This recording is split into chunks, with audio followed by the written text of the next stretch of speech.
નમસ્તે વિદ્યાર્થી મિત્રો, સ્વાગત છે તમારું વિરાણી શાળાના ઓનલાઈન ક્લાસમાં. આપણે પ્રકરણ 7 પી વિભાગના તત્વો, જેમાં 16મો સમૂહ આપણે શરૂ કરેલો છે. 16મા સમૂહના તત્વોના ભૌતિક ગુણધર્મો અને રાસાયણિક પ્રતિક્રિયાત્મકતા જોઈ હવે આપણે કેટલાક અગત્યના સંયોજનો, એની બનાવટ, એના ગુણધર્મો અને ઉપયોગિતા વિશે જોઈશું. તો શરૂઆત આપણે કરીશું ડાયઓક્સિજનથી, કેમ કે તમે સૌ જાણો જ છો કે ઓક્સિજન અથવા તો ડાયઓક્સિજન દરેક સજીવ સૃષ્ટિ માટે કેટલો અગત્યનો છે. તો આ ડાયઓક્સિજન આપણને વાતાવરણમાંથી તો મળે જ છે, બરાબર. 21% વાતાવરણમાં રહેલો છે, પણ આપણને એની કદર નથી. એટલે આપણે આડેધડ વૃક્ષો કાપીએ છીએ, જેથી કુદરતમાંથી જે ઓક્સિજન વાયુ મળે છે એ આપણે ઓછો કરતા જઈએ છીએ, કેમ કે ઝાડ જે કપાશે એટલો ઓક્સિજન આપણને ઓછો મળશે. અને પ્રયોગશાળામાં એ ડાયઓક્સિજન કેટલો મોંઘો પડે છે, વ્યાપારિક ધોરણે કેટલો મોંઘો પડે છે, એ આપણને ખબર નથી. કેમ કે હમણાં કોરોના કાળમાં તમે જાણતા જ હશો કે જે કોરોનાના દર્દીઓ છે એને સૌથી વધારે તકલીફ ઓક્સિજનની જ થાય છે.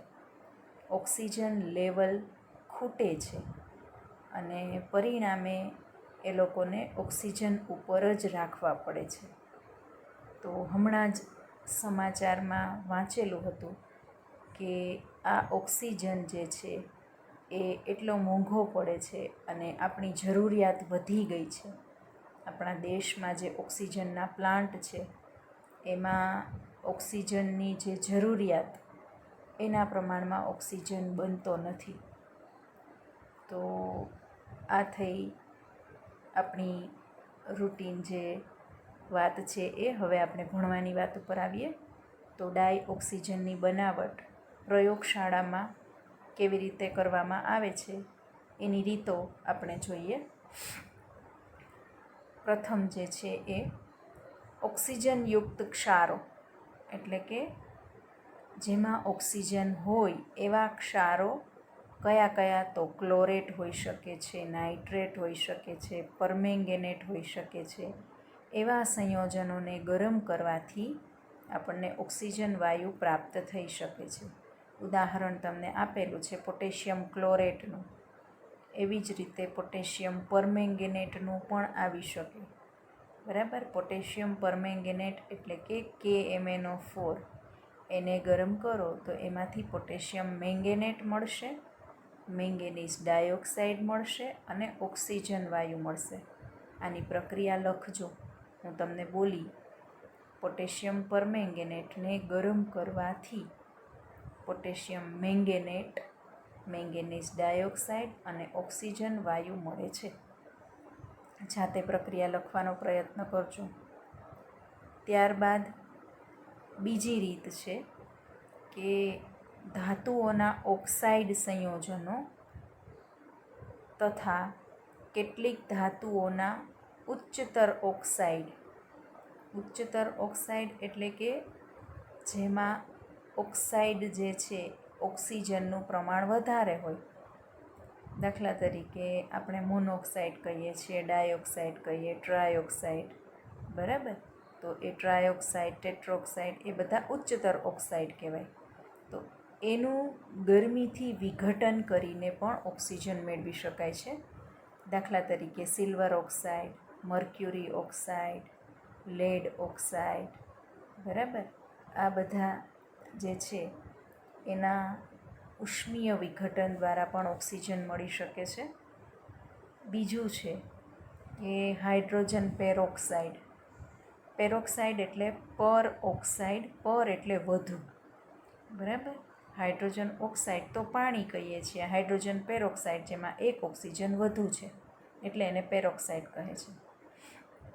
તો એ હાઇડ્રોજન પેરોક્સાઇડ છે એમાં ઉદ્દીપકો, કેવા ઉદ્દીપકો, તો કે સૂક્ષ્મ વિભાજિત ધાતુઓ, એટલે કે ધાતુઓ જે છે એ અમુક એવી ધાતુઓ છે એનું વિઘટન કરીને, ખૂબ નાના નાના કણોમાં એનું વિભાજન કરીને અને મેંગેનીઝ ડાયોક્સાઇડ દ્વારા પાણી અને ડાયઓક્સિજનમાં એનું વિઘટન કરી શકીએ છીએ હાઇડ્રોજન પેરોક્સાઇડનું.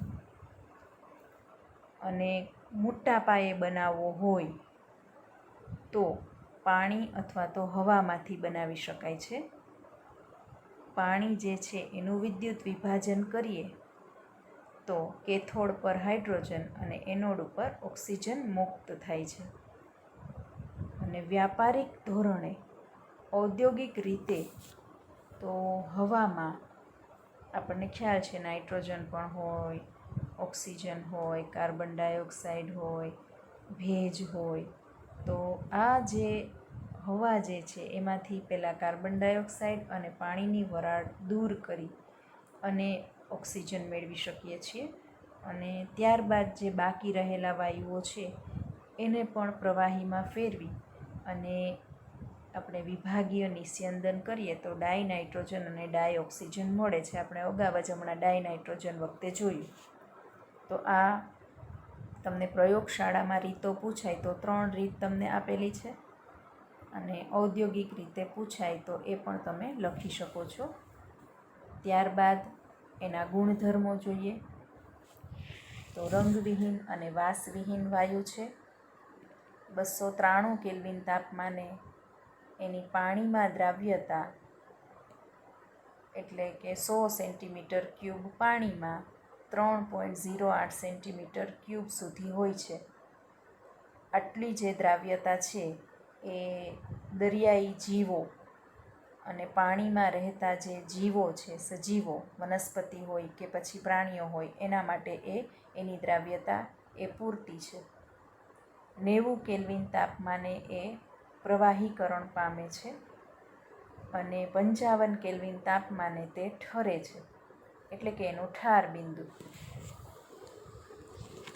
3 સમસ્થાનિકો ધરાવે છે, 16, 17 અને 18. અને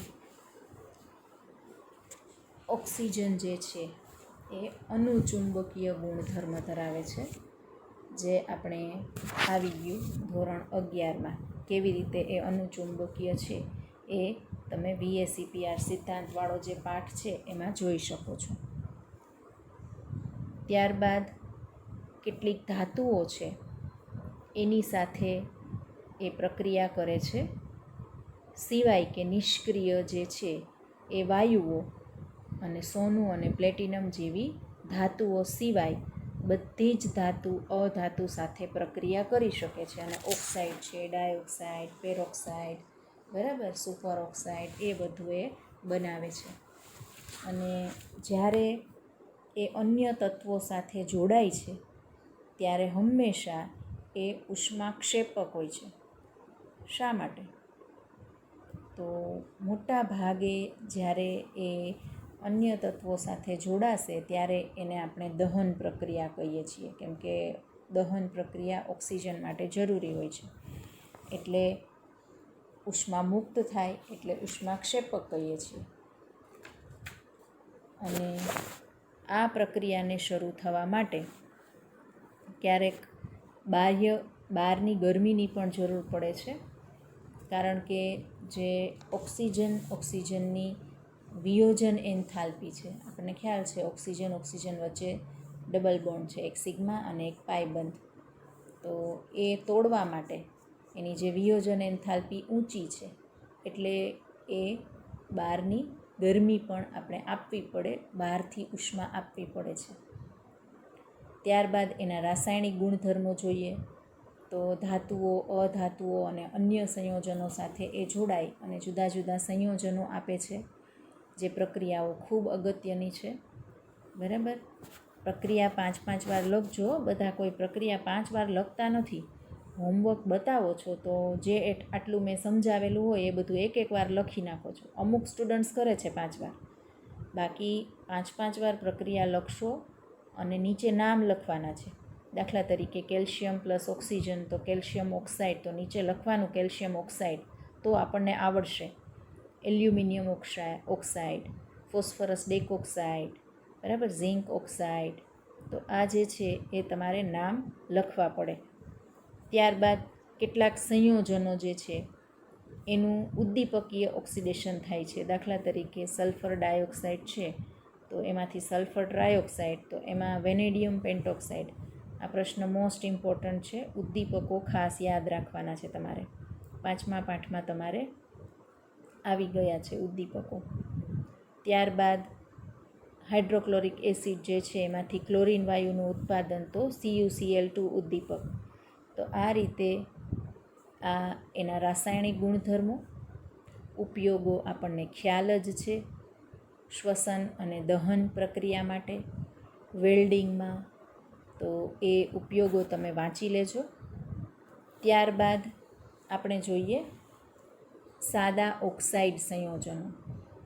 તો ઓક્સાઇડ સંયોજનો એટલે કે ઓક્સિજન કોઈ પણ અન્ય તત્વ સાથે જ્યારે જોડાય છે ત્યારે એને આપણે ઓક્સાઇડ સંયોજનો કહીએ છીએ. અને ઓક્સિજન મોટા ભાગના તત્વો સાથે પ્રક્રિયા કરી અને ઓક્સાઇડ સંયોજનો બનાવે છે. ક્યારેક એવું પણ બને છે કે એક જ તત્વ 2 અથવા વધારે પ્રકારના ઓક્સાઇડ સંયોજનો બનાવતા હોય, બરાબર. દાખલા તરીકે મેં હમણાં જ કીધું એમ મોનોક્સાઇડ, ડાયોક્સાઇડ, ટ્રાયોક્સાઇડ, પછી પેરોક્સાઇડ, સુપર ઓક્સાઇડ. તો એમાં મોટા ભાગે ઓક્સાઇડો જે છે એ 4 પ્રકારના છે. આમ તો 3. એક આવે છે તટસ્થ, તો એસિડિક, બેઝિક અથવા તો ઉભય ગુણધર્મી અને તટસ્થ. એટલે એ ઓક્સાઇડો જે છે એ કોની સાથે જોડાયેલા છે એના ઉપરથી આપણે નક્કી કરી શકીએ.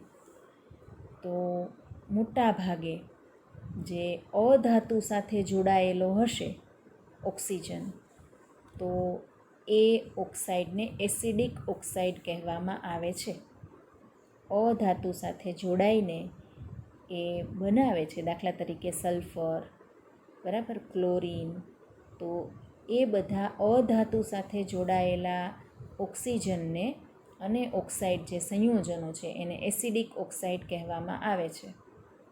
ત્યારબાદ ધાતુ સાથે જે જોડાયેલો હશે એને આપણે બેઝિક કહીએ છીએ. હવે એ કેવી રીતે? તો આ જે ઓક્સાઇડ છે એ પાણી સાથે પ્રક્રિયા કરી અને જો એસિડ આપે તો એને એસિડિક ઓક્સાઇડ કહેવાય.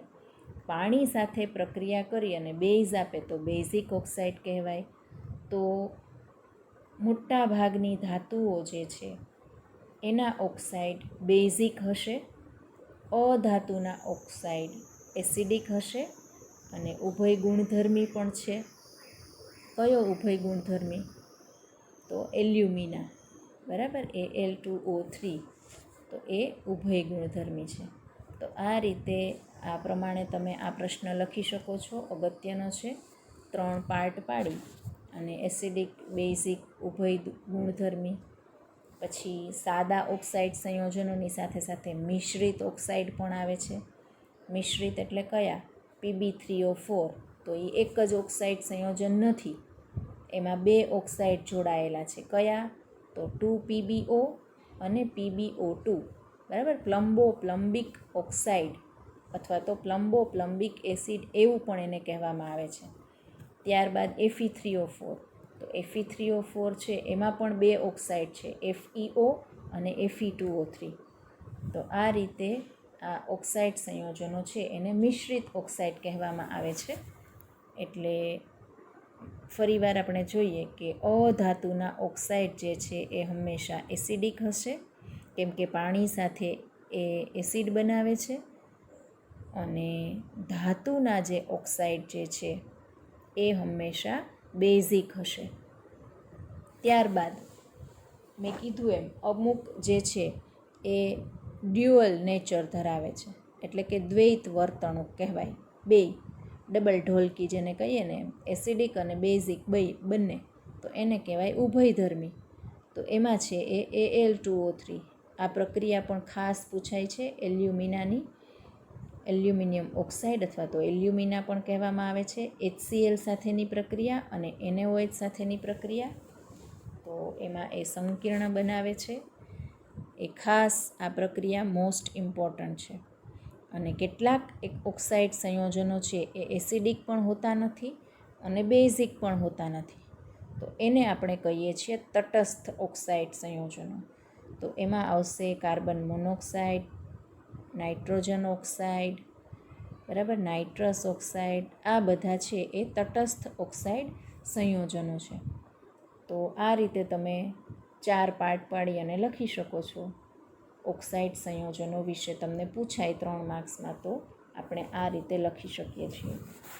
ત્યારબાદ ઓક્સિજનનું અપર રૂપ ઓઝોન. આપણને ખ્યાલ છે ઓઝોન વિશે આપણે બહુ જાણીએ જ છીએ, બરાબર. 11મા ધોરણમાં તમારે ગ્લોબલ વોર્મિંગ, ગ્રીન હાઉસ અસર આવી ગઈ. એમાં ઓઝોનનું મહત્ત્વ કેટલું છે એ આપણને સૌને ખ્યાલ છે. તો એ ઓઝોન જે છે એ ખૂબ પ્રતિક્રિયાત્મક છે અને એ સમુદ્રની સપાટીએ વાતાવરણમાં લાંબો સમય રહી શકતું નથી અને લગભગ 20 કિલોમીટર ઊંચાઈએ તે સૂર્યપ્રકાશની હાજરીમાં વાતાવરણમાંના ઓક્સિજનમાંથી એ બને છે. અને આ ઓઝોન જે સ્તર છે એ પૃથ્વીની સપાટીને જે સૂર્યમાંથી આવતા પારજાંબલી વિકિરણો છે કે જો સીધા આપણા ઉપર આવે તો આપણને ખૂબ નુકસાન કરે, એને આવતા એ રોકે છે, જેને આપણે કહીએ છીએ ઓઝોનનું પડ છે, બરાબર, ઓઝોનનું આવરણ છે. એમાં ગાબડા પડવા લાગ્યા છે એવું આપણે કહીએ છીએ ને પોલ્યુશનથી. તો એ ઓઝોનનું સ્તર છે એ આવા સૂર્યના પારજાંબલી વિકિરણોને આપણા સુધી આવતા એ રોકે છે. એની બનાવટ જોઈએ તો જ્યારે ઓક્સિજનના શુષ્ક પ્રવાહને સાયલન્ટ ઇલેક્ટ્રિકલ ડિસ્ચાર્જ એટલે કે શાંત વિદ્યુત વિભારમાંથી પસાર કરવામાં આવે છે, ત્યારે ઓક્સિજનનું ઓઝોન પણ કેટલા 10%માં રૂપાંતરણ થાય છે. અને આ જે નીપજ મળે છે એને ઓઝોનીકૃત ઓક્સિજન તરીકે ઓળખવામાં આવે છે. જો ઓક્સિજન જે છે એમાંથી ઓઝોનનું નિર્માણ એટલે કે ઓઝોનની બનાવટ એ ઉષ્મા શોષક પ્રક્રિયા છે, કેમ કે પ્લસ આવ્યું, +142 કિલો જૂલ પર મોલ. તો ઓઝોનની બનાવટમાં એનું જે વિઘટન થાય છે એને રોકવા માટે આવા સાયલન્ટ ઇલેક્ટ્રિકલ ડિસ્ચાર્જનો ઉપયોગ કરવો પડે છે, નહીતર ફરી પાછું એનું વિઘટન થઈ અને પાછો ઓક્સિજન વાયુ છે એ બની જાય, બરાબર. હવે જો ઓઝોનની સાંદ્રતા 10%થી વધારે હોય અથવા તો વધારાની જરૂર હોય આપણે, તો એના માટે એક અલગ પ્રકારનું સાધન આવે છે ઓઝોનાઇઝર. એની બેટરીનો ઉપયોગ આપણે કરી શકીએ છીએ. તથા શુદ્ધ ઓઝોન જે છે એની ફરતે પ્રવાહી ઓક્સિજન ધરાવતા પાત્રમાં એને એકઠો કરી શકાય છે, સંઘનિત કરી શકાય છે. તો આ રીતે ઓક્સિજન જે છે ઓક્સિજનમાંથી ઓઝોન બનાવી શકાય છે. જેના ગુણધર્મો આપણે જોઈએ તો શુદ્ધ ઓઝોન એ આછો વાદળી વાયુ છે. જ્યારે પ્રવાહીમાં ફેરવાય ત્યારે ઘેરું વાદળી બને છે અને ઘન સ્વરૂપમાં હોય તો એ જાંબલી કાળા રંગનો હોય છે. લાક્ષણિક વાસ ધરાવે છે અને ઓછી સાંદ્રતામાં હોય તો કાંઈ બહુ નુકસાન કરતો નથી. પણ છતાં જો એની સાંદ્રતા 100 ppm એટલે કે 100 પાર્ટ્સ પર મિલિયનથી વધુ થાય તો શ્વાસ લેવામાં તકલીફ પડે છે, માથાનો દુખાવો, વોમિટિંગ, એવું બધી અસરો થાય છે. આ ઓઝોન જે છે એ ઓક્સિજનની સરખામણીમાં અસ્થાયી છે. એની બનાવટમાં જ આપણે જોયું ને કે એનું વિઘટન થઈ જાય છે તરત જ, એટલે અસ્થાયી છે. અને શા માટે? તો ઓક્સિજનમાં જે વિઘટન થાય છે એ એની જે છે એન્થાલ્પીનો ફેરફાર એ ઋણ હોય છે, એટલે ઉષ્માક્ષેપક હોય છે, એટલે એન્ટ્રોપી વધશે. બરાબર, આપણને ખ્યાલ છે ઉષ્માગતિશાસ્ત્ર. તો આ બે અસરો જે છે એ એકબીજાને પ્રબળ બનાવે, એટલે એના પરિવર્તન માટે ઋણ ગિબ્સ ઉર્જામાં ફેરવાય છે. એટલે વાસ્તવમાં ઓઝોનની ઊંચી સાંદ્રતા હોય તો એ ખૂબ વિસ્ફોટ ઉત્પન્ન કરી શકે છે. એટલે એ ઓક્સિજનની સરખામણીમાં અસ્થાયી છે અને બહુ જ સરળતાથી નવજાત ઓક્સિજન પરમાણુઓ એ મુક્ત કરે છે. એટલે એ ખૂબ પ્રબળ ઓક્સિડેશન કરતા તરીકે વર્તે છે. એનું વિઘટન શેમાં થાય? તો ઓક્સિજન પ્લસ એક ઓક્સિજન જે વધે એને નવજાત ઓક્સિજન કહેવામાં આવે છે. એટલે એ નવજાત ઓક્સિજન છે એ ઓક્સિડેશનમાં વપરાય છે. દાખલા તરીકે લેડ સલ્ફાઇડનું લેડ સલ્ફેટમાં અને આયોડિન આયનનું આયોડાઇડનું આયોડિનમાં એ ઓક્સિડેશન કરી શકે છે. બરાબર. ત્યારબાદ આ જે ઓઝોન છે એ બોરેટ બફર એટલે ખ્યાલ છે ને તમને કે જે પીએચ જાળવી રાખે, તો એ બોરેટ એક પ્રકારનું બોરિક એસિડનું હશે બફર. તો એ બોરેટ બફર જેની પીએચ 9.2 છે એના દ્વારા બફરયુક્ત બનાવેલા પોટેશિયમ આયોડાઇડના વધુ પડતા દ્રાવણ સાથે જો પ્રક્રિયા થાય તો આયોડિન મુક્ત થાય છે, જેનું સોડિયમ થાયોસલ્ફેટના પ્રમાણિત દ્રાવણ વડે અનુમાપન કરવામાં આવે છે. અને આ ઓઝોનના માપન માટેની જથ્થાત્મક પદ્ધતિ છે. આ પ્રશ્ન વિકલ્પમાં પૂછાય છે MCQમાં. બરાબર, એટલે યાદ રાખજો. ત્યારબાદ નાઇટ્રોજન ઓક્સાઇડ સંયોજનો, ખાસ કરીને નાઇટ્રિક ઓક્સાઇડ NO, ઓઝોન સાથે ખૂબ ઝડપથી એ સંયોજાઈ જાય છે. હવે એ નાઇટ્રિક ઓક્સાઇડ ક્યાં હોય ખ્યાલ છે? આપણે અગાઉ કીધું હતું કે જ્યારે આકાશમાં વીજળી થાય ત્યારે નાઇટ્રોજન અને ઓક્સિજન જોડાય છે અને નાઇટ્રિક ઓક્સાઇડ બનાવે છે. એટલે એ ઓઝોનનું લેયર એ હોય જ ઉપર, તો એ નાઇટ્રિક ઓક્સાઇડ ઓઝોન સાથે ખૂબ જ ઝડપથી સંયોજાય છે. એટલે અને બીજું છે કે જે સુપરસોનિક જેટ વિમાનો હોય, રોકેટો હોય, એના જે એક્ઝોસ્ટ છે એટલે કે એમાંથી જે નીકળતા વાયુઓ નાઇટ્રોજન ઓક્સાઇડ હોય છે મોટે ભાગે, એના સંયોજનો એ આ રીતે જે ઓઝોનનું સ્તર છે એમાં એ ગાબડા પાડવામાં સૌથી મહત્ત્વનો ભાગ ભજવતા હોય તો આ સુપરસોનિક જેટ વિમાનો, કેમ કે એમાંથી નાઇટ્રોજનના ઓક્સાઇડ સંયોજનો છે એ જ નીકળતા હોય છે બહાર. એટલે એ ઓઝોન સ્તર જે છે એને નુકસાન કરે છે. બીજો ખતરો છે ફ્રીઓન, બરાબર, CFC જેને આપણે કહીએ છીએ, એના ઉપયોગથી થાય છે, જે મોટે ભાગે એર કન્ડિશનરમાં, ફ્રીઝમાં, ત્યારબાદ સ્પ્રેમાં ઠંડક ઉત્પન્ન કરવા માટે. એટલે આ જ બધા, તો એના ઓઝોનને બીજો ખતરો એનાથી છે. ત્યારબાદ આપણે જોઈએ એનું બંધારણ. તો સંસ્પંદન બંધારણો છે એના આપણે 11મા ધોરણમાં આવી જ ગયા છે. 2 ઓક્સિજન બંધ લંબાઈઓ જે છે એ 128 pmની સરખી જ હોય છે, કેમ કે એ દ્વિબંધ જે છે એ રૂપાંતરિત છે બેન્ઝીનની જેમ જ. અને એનો બંધ કોણ 117 ડિગ્રી છે અને કોણીય રચના છે. ઉપયોગો જોઈએ તો જીવાણુનાશક છે, સંક્રમણહારક તરીકે અને પાણીને જીવાણુ રહિત કરવામાં વપરાય છે. તેલ, હાથીદાંત, લોટ, સ્ટાર્ચ વગેરેની વિરંજન ક્રિયામાં, વિરંજન એટલે ખ્યાલ છે, રંગ દૂર કરવું એને વિરંજન કહેવાય. તો ઓક્સિડેશન કરે છે ને, એટલે એ વિરંજન ક્રિયામાં ઉપયોગી છે. અને પોટેશિયમ પરમેંગેનેટના ઉત્પાદનમાં એ ઓક્સિડેશન કર્તા તરીકે વર્તે છે. તો આ થઈ એ ઓઝોનની વાત.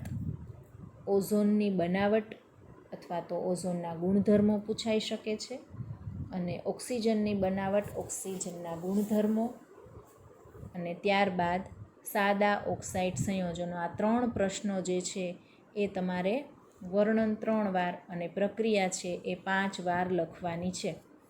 બરાબર. ત્યારબાદ આપણે સલ્ફર જોઈશું, એ નેક્સ્ટ લેક્ચરમાં જોઈશું. Thank you.